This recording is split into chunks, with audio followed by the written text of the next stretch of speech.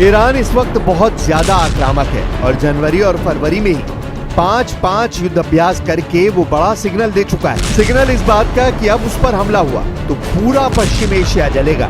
Israel और America के अड्डों को तो पूरी तरह तबाह कर दिया जाएगा। ट्रंप बेशक ईरान से डील के लिए बात कर रहे हैं, लेकिन ये भी सच है कि इजराइल को बम से लेकर बमबाज विमान देने वाला अमेरिका ही है।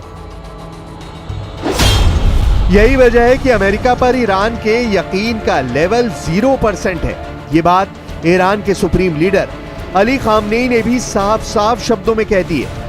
We're doing very well with Gaza, but we are doing very well with Iran, and I think we're going to see something very sensible, because there are only two outcomes. You know what the two outcomes is: a smart outcome and there's a violent outcome, and I don't think anybody wants to see the second.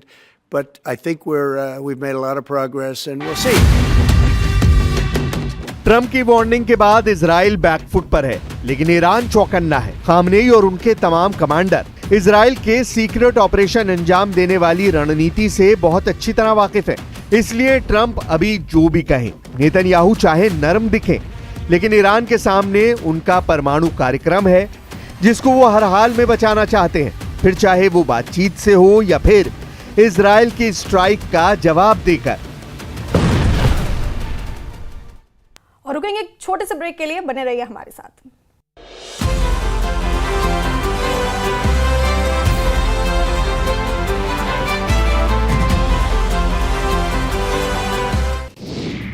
INS Vikrant से रक्षा मंत्री राजनाथ सिंह का पाकिस्तान को सख्त संदेश, कहा हम समंदर की तरह शांत हैं, लेकिन जरूरत पड़ी तो सुनामी भी ला सकते हैं। आम आदमी पार्टी विधायक महराज वली की बड़ी मुश्किलें, जीएमसी डोडा की डॉक्टर ने दर्ज कराई एफआईआर, केस दर्ज होने के बाद महराज ने किया प्रदर्शन का ऐलान। कश्मीर की काउंटर इंसर्जेंसी टीम का बड़ा एक्शन, कश्मीर में कई जगहों पर आतंकी कनेक्शन को लेकर सीआईए की छापेमारी। आतंकी कनेक्शन को लेकर सीआईए की छापेमारी, कश्मीर के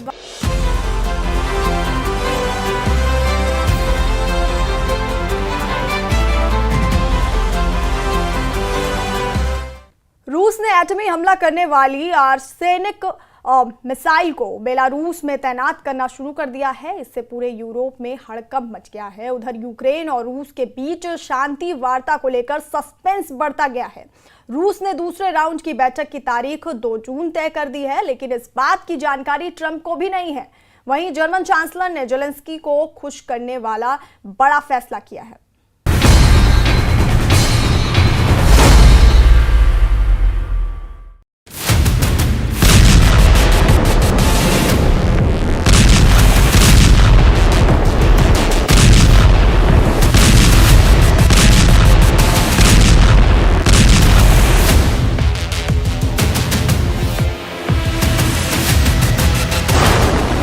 पुतिन ने फिर से युद्ध को खौफनाक मोड़ पर पहुंचा दिया है।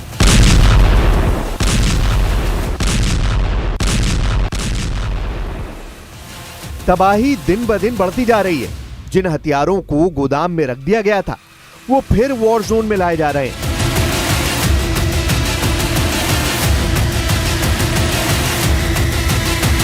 बैलिस्टिक और क्रूज मिसाइलें यूक्रेन में फटने लगी हैं। मिसाइलों की आग से यूक्रेन जलने लगा है।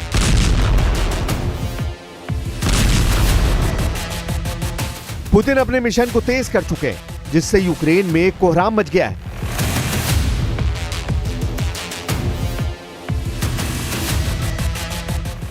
ड्रोन हमलों से रूस ने यूक्रेन के सूमे को दहला दिया है। सूमे में रूस बेहिसाब बम बरसा रहा है।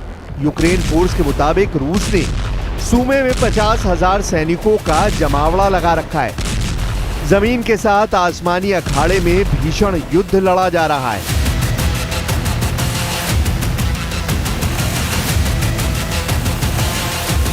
यूक्रेन ने भी पलटवार तेज करते हुए रूस में घुसकर अंधाधुंध ड्रोन की बौछार शुरू कर दी है। रूसी रक्षा मंत्रालय ने दावा किया है कि 28 मई से 29 मई की सुबह यूक्रेन के 48 ड्रोन मार गिराए गए हैं।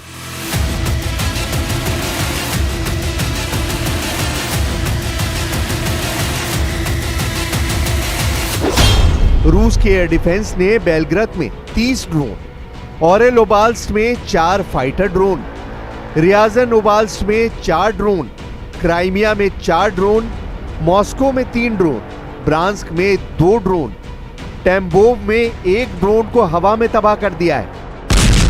29 मई की सुबह यूक्रेन के ड्रोन हमलों से मॉस्को में जोरदार धमाके सुनाई दिए। मॉस्को के मेयर ने ड्रोन अटैक के बीच वनुकोवो हवाई अड्डे पर आवाजाही बंद करवा दी। हालांकि यूक्रेन पर जब रूस ने पलटवार शुरू किया तो यूक्रेन डिफेंस फोर्स बैकफुट पर चली गई। युद्ध के नए एपिसोड से कीव से वॉशिंगटन तक टेंशन हाई है। डोनाल्ड ट्रंप बार बार पुतिन पर गुस्से का इजहार कर रहे हैं, लेकिन रूस है कि रुकने का नाम ही नहीं ले रहा। ट्रंप जितना भड़क रहे हैं, रूस उतने ही जोरदार अंदाज से यूक्रेन को पीट रहा है। ट्रंप जितनी दफे पुतिन पर जुबानी हमले बोल रहे हैं, रूस उतनी दफा मिसाइल की मार तेज करता जा रहा है। पुतिन ने ट्रंप के दावों की हवा निकाल कर रख दी है। पुतिन ने यह साबित कर दिया है कि उन्हें किसी की परवाह नहीं। पुतिन ने माना है कि ट्रंप बहुत सी बातें कहते हैं, लेकिन रूस यूक्रेन युद्ध पर उनकी जानकारी अधूरी है। ट्रंप की हर बात को रूस सीरियस भी नहीं ले रहा है। Много чего Трамп говорит, там мы, естественно, все это читаем, отслеживаем, так сказать, но во многом приходим к выводу, что Трампа недостаточно информирует о том, что